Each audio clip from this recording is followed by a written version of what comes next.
Well, the difficulties that students encounter really depend on the individual differences of the students, their specific context, why did they go there, the reasons they had to go there, their specific motivation that goes. So there are loads of differences, and the difficulties that they face when they arrive really depend on all these factors. But in general, based on what I see with my students and thinking about vocabulary learning and vocabulary use, I would say that one of the most important difficulties they face when they arrive is recognizing words in spoken interaction, in conversations.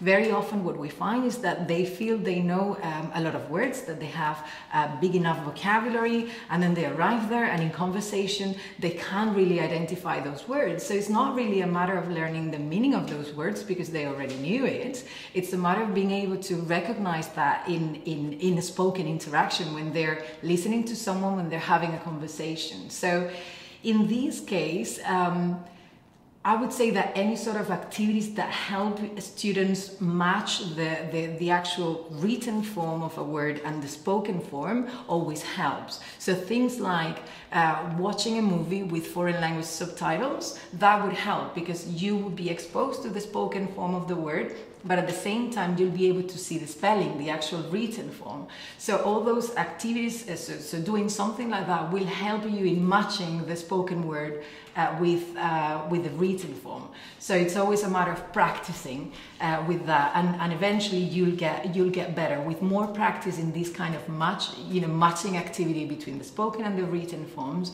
With time you'll get better.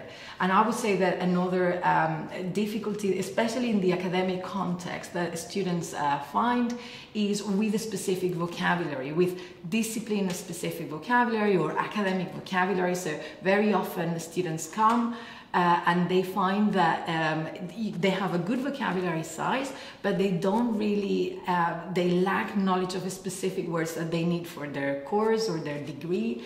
In this case, I would say that the best thing to do is to try to compile a list of words that you've identified will be useful for your course and try to learn them explicitly. So work with them, work with that list and make sure that you practice enough so that you know how to use them in different contexts. But in this case, a bit more of explicit learning of those specific words would be best.